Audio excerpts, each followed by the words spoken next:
আজকে রান্না এটা ভাত ছিল, বিরিয়ানির চালটা নিয়ে আসা হয়েছিল যে খেতে কেমন বা কি, ওই জন্যই নিয়ে আসা হয়েছিল। সেটাকে একটু কাজু, কিশমিশ, বিন, ফুলকপি দিয়ে ভেজে নিয়েছি। গাজর পাইনি, তাই গাজর দেওয়া হয়নি।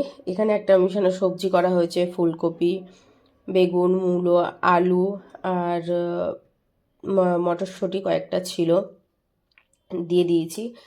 এখানে আছে লাউয়ের চোখা, আলু দিয়ে পোস্ত দিয়ে ভাজা আর শাক। আর এখানে করা হয়েছে জোরোর জন্য খাওয়ার। তো জোরোর তো হয়ে গেছে খাওয়া, এক টুকরা মাছ ছিল, আর বাকি আমাদের তো নিরামিষ রান্না হয়েছে।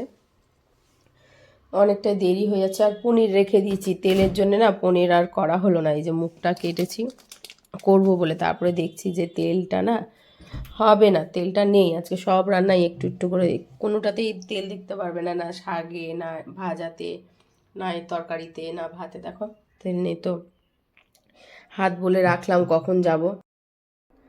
আজকে মাথায় ভালো করে তেল দিলাম আর জল দিয়ে পুরো মাথায় জল ঢেলে স্নান করলাম। স্নান আমি এই প্রতিদিনই করেছি।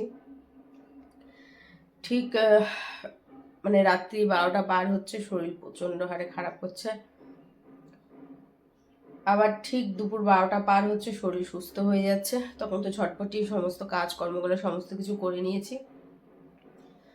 আজকে সকালে দীপ জোটোর খাবার থেকে, চা থেকে ওই করে নিয়ে এসছে। আর লাউ আনতে বলেছিলাম, তো লাউ নিয়ে এসছে, পনির নিয়ে এসছে, ওই দোকানে গেছিলো।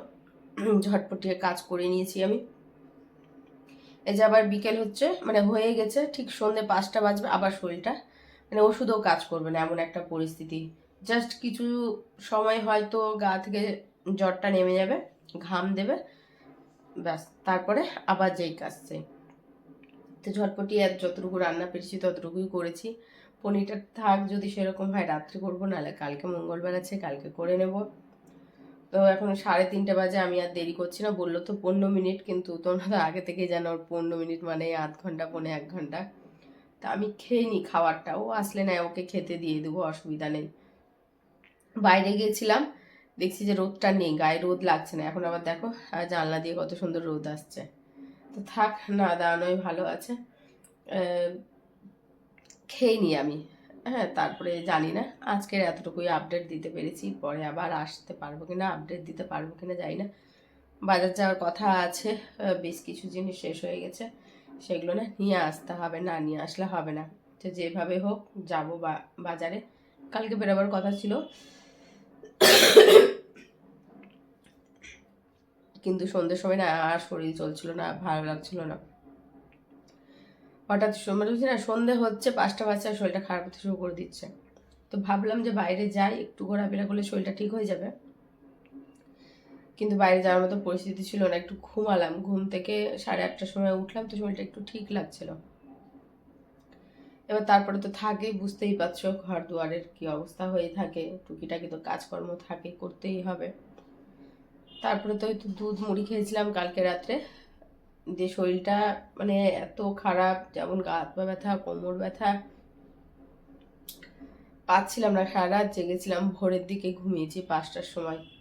5টার সময় ঘুমিয়েছি, এই এক ঘুমে সকাল হয়েছে। যে ছোট লোক, মানে ছোট লোক বলাই ভালো, ছোট লোকরা এসেছিল, এসে ওই ছোট লোকদের হইতে যাই হোক ভালো ঘুম ভেঙেছে। কিন্তু কাউরির জোরে ধাক্কা দেয় ঘুম ভাঙা, নিজে থেকে ঘুম ভাঙার মধ্যে অনেক পার্থক্য। তার বেশি কথা বলবো না, খেয়ে নি। এই যে ভয়েসটা টাকা নিয়েছে। আমি কিন্তু আজকে বেরাতাম না, ঠিক আছে? আজকে আমার খেতে এত ইচ্ছা করছিল, ভোগের খিচুড়ি খেতে এত ইচ্ছা করছিল, ওই জন্য আমি রাত্রি 9:30 পৌনে 10টার সময় বাড়ি থেকে বেরোলাম। তাও ব্যাগে টিফিন বাটি নিয়ে পেতাম, আর একটু আগে 15 মিনিট আগে বেরিয়ে গেলে পেয়ে যেতাম। এত খেতে ইচ্ছা করছে আমার, দেখেই বলবো। যাই হোক, মাংস আর মাছটা নিয়ে নিই।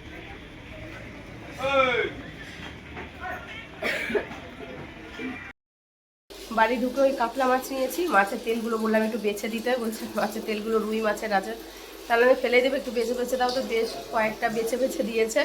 আর মাংস নিয়েছি বেশি করে, যতই হোক কালকে লাস্ট দিন এই বছরের। হ্যাঁ, শরীরটা হঠাৎ করে খারাপ হলো কেন বলতে পারছি না, হয়তো সময়টা খারাপ যাচ্ছে। আমাদের বাড়িতে তো প্রত্যেকের হয়েছে, কেউ বাদ নেই, বুনু থেকে, বুনুর বরের থেকে, ভাই থেকে, মা থেকে কেউ বাদ নেই। এদিকে বাড়িতে আসলো, দীপের হলো, এবার আমার হলো। দীপের তো যাই হোক ঠিক হয়ে গেল, কিন্তু আমারটা কেন ঠিক হচ্ছে না বুঝতে পারছি না, যে 5 দিন হয়ে গেল। বাইরে বেরোলাম তো ওই ফ্রিজে রাখলাম, বললাম চলো একটু বাইরে থেকে বেরিয়ে আসি, একভাবে ঘরে আছি সেটার জন্য হতে পারে। ও 2 দিন ধরে বলছে যে চলো বাইরে চলো, শরীর না সাথ দিচ্ছিল না আমার, জল নেই, কালকে জল ছিল না, কারণ সারা রাতই জল ছিল না, আর নিচে নেমে ইচ্ছা করেনি, শরীর সাথই দিচ্ছিল না। তো আজকে বাধ্যতা গেলাম যে যাই একটু, খিচুড়ি লোভে পড়ে, ভোগের লোভে। তো বললাম যে বাজে অনেকটাই, তো যাই হোক আসার পথে দেখে একটু টক দই আর একটু রুটি নিয়ে আসবো, আমি রুটি খাবো। আর যদি টক দই না পাই তোকে দুধ ভাত খাইয়ে দেবো, অসুবিধা নেই, একটু খেলুক, খেলার ছলে থাকবে। একটু জানি আজকে দেরি হয়ে যাবে, আমাকে খাইয়ে বেরোতে হতো, বেশি ভালো হতো। তো থাক, সব দিন সমান হয় না, একটু বেরিয়েই আসি বাইরে থেকে, বেশি দূর যাবো না, একটু লাইটার গেলা। সামনে এখানে একটা প্রোগ্রাম হচ্ছিলো আজকে, দেখছি যে মেলা, বিশাল বড় মেলা হচ্ছিলো সামনে, আমাদের বাড়ির সামনে। শরীরে খারাপের জন্য যেতে পারিনি, তো এখন দেখো উঠে গেছে মেলাটা। মাথায় আজকে ভালো করে তেল টেল দিয়ে স্নান করেছি, চকচকার করে তেল দিয়েছি, মাথায় অনেকক্ষণ জল ঢেলেছি। ঘরে গরম লাগছে, বাইরেও যে খুব একটা ঠান্ডা তা না, বাইক চালিয়ে আসছি, হাওয়া একটুকু গায়ে পাস করছে না, গরমই লাগছে। কিন্তু এখন ঠান্ডা লাগলে আবার চলবে না, বলা যায় না, এই ঠান্ডা থেকে নাহলে আবার বড় একটা সমস্যা হয়ে দাঁড়িয়ে যেতে পারে। তো ওই শার্ট চেঞ্জ করলো, চেঞ্জ করে নিক চেঞ্জ। আর আমি যা আছি তাই শুধু এটা গলা ঢাললাম। আমি ওটাতে গেছিলাম তো, ওটাতে ঠান্ডা লাগছে না, কিন্তু তাও যদি এখন তুমি অন্য কোনো দিকে যাও তাহলে ঠান্ডা লাগবে। ওই লাইটগুলো গেলে তো গড়িয়া দিকে যাওয়া যেত, কিন্তু অনেক রাত হয়ে গেছে, এখন বন্ধ হয়ে গেছে, যাওয়া যাবে না। ওই যে গড়িয়া কি যেন জায়গাটার নাম বলছে, মাঠটা। তো দেখা যাক, যদি কালকে সন্ধ্যাবেলা বেরাই তো বেরাবো, না হলে দেখাতে পারলাম না, কিছু করার নেই। ওটা থাকবে 1 তারিখ অবধি থাকবে, যদি 1 তারিখ অবধি থাকে আনতে পারবো। 1 তারিখ অবধি তো থাকবেই, 1 জানুয়ারি তো থাকবে। আর 5 তারিখ গিয়ে লাভ নেই, একটা থাকে না হুপ, যে জায়গায় এসছি ওখানে যায়নি, মানুষ যায়, সেই জন্য যাওয়া। ওই ফালতু অত দূর গিয়ে হাঁটাহাঁটি নো সিন বাবা, কোনো দরকার নেই আমার। দেখে নিয়েছি, শখ মিটে গেছে, আশা হয়ে গেছে, ঝামেলা ছুটে। কিন্তু এখানে 2-1 জায়গায় বেশ ভালো ভালো প্রোগ্রাম হচ্ছিলো, মাঠ সাজিয়েছে ভালো ক্রিসমাসের জন্য, কিন্তু আমি শরীর খারাপের জন্য এবছর বেরোতে পারলাম না। মানে এই বছরই আমি জানতে পারলাম যে কোথায় কোথায় প্রোগ্রাম হচ্ছে, কত সুন্দর সুন্দর ডেকোরেশন করেছে, কিন্তু ব্যাড লাক, আমি পারলাম না এই বছর বেরোতে, আর আমি দেখাতেই পারলাম না। তো কি করার, কিছু করার নেই, যাই একটু ঘুরে আসি। ও আচ্ছা, মানে অন্ধকারে এটা ব্রাইটনেস নাই, ফ্ল্যাশ জ্বলে, জানা ছিল না। মারো, রক্ত খেয়েছে মশাটা, রক্ত খেয়েছে। বস বা, ওই দিকে একটু হাঁটতে হাঁটতে যাই, হাঁটতে হাঁটতে যাই। কি নিবা?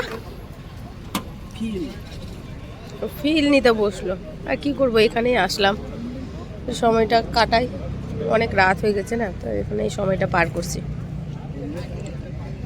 নিজেকে ভালো লাগা নিয়ে কাজ, সে যেখানে যাই ওইদিকে হাঁটতে হাঁটতে যাবো, আবার হাঁটতে হাঁটতে এদিকে গিয়ে বাইকে উঠে বাড়ি চলে যাবো। দীপ আমার ছবি তুলতে ব্যস্ত, কিন্তু একটাও ছবি আমি পাই না, একটা কোনো ছবি পাই না আমি। বকো না, ছবি তুলতে ব্যস্ত। কিসের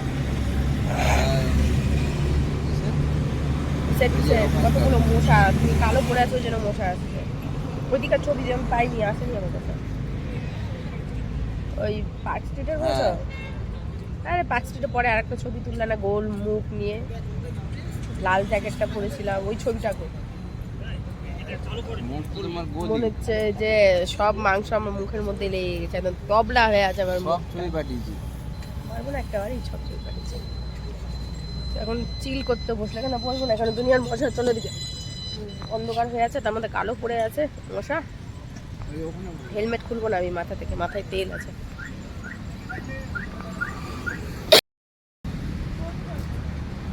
আমার বরের, হ্যাঁ আমার কথাটা আমি ভুলে যাবো, কথাটা বলতে দাও। আমার বরের থেকে থেকে ভালোবাসা, প্রেম এমন উঠলিয়ে পড়ে, আমি ছবি তুলবো না, কিন্তু ও আমাকে ছবি তুলাবেই, না তুলো তুলো তুলো।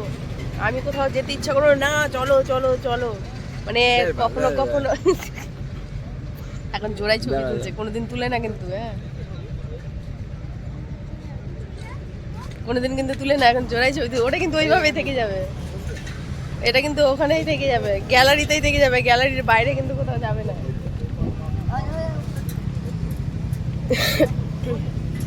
গ্যালারির বাইরে যাবে ছবি? গ্যালারির বাইরে কিন্তু যাবে না ছবি, গ্যালারিতেই থাকবে। আমারটাও একটু চান্স থাকে গ্যালারি থেকে একটু অন্যদিকে যাই, ও গ্যালারিতেই থেকে যাই, দিয়ে 5 বছর পর গিয়ে বার করবে, বলবে এই দেখো ছবিটা, ওখানে গিয়ে ছবিটা তুলেছিলাম, এই দেখো। এই মশা কেন আজকে এত? এর নিচে ঘুরঘুর করার একটাই কারণ, এই যে প্লাস্টিক খেয়েছে, খুঁজে পায় না, খুঁজে পায় না। এই যে বমি করার কোনো কারণই নেই। এই যে প্লাস্টিক দেখতে পাচ্ছ, এই যে প্লাস্টিক, এই যে কোথা থেকে নিয়েছে প্লাস্টিক জানো? দেখাচ্ছি। এই যে এখানটাতে আমার লঙ্কার প্লাস্টিক রাখা ছিল, এখানে লঙ্কার প্লাস্টিক, লঙ্কার প্লাস্টিকটাকে কোথায় নিয়ে গিয়ে বসে আরামে প্লাস্টিক খেয়ে চাবি। এই যে আসনের উপরে খুব সুন্দরভাবে বসে, এই যে এই যে কতটা প্লাস্টিক খেয়েছে তুমি দেখো। লঙ্কা খাইনি, যে কপাল ভালো লঙ্কা খাইনি রে, নাক মুখ জ্বলিয়ে দিত। প্লাস্টিক খেয়েছে দেখো কতগুলো। এটা কিন্তু ছিল না, এই বাজে অভ্যেসটা কিন্তু ছিল না তোর, অতিরিক্ত বাজে অভ্যেস হয়ে গেছে, অতিরিক্ত বাজে অভ্যেস হয়ে গেছে, ছিল না এটা। একটা জিনিস ভালো দেখো, নোংরা জড় হয়েছে, নিচে গেলাম এতবার কিন্তু নোংরা নিয়ে গেলাম না। ভাগ্যিস ভালো যে অত বড় নোংরাটা নিয়ে যায়নি। দই নিয়ে আসলাম, আমার জন্য রুটি নিয়ে আসলাম, এখন দই দিয়ে ভাত খাওয়াবো।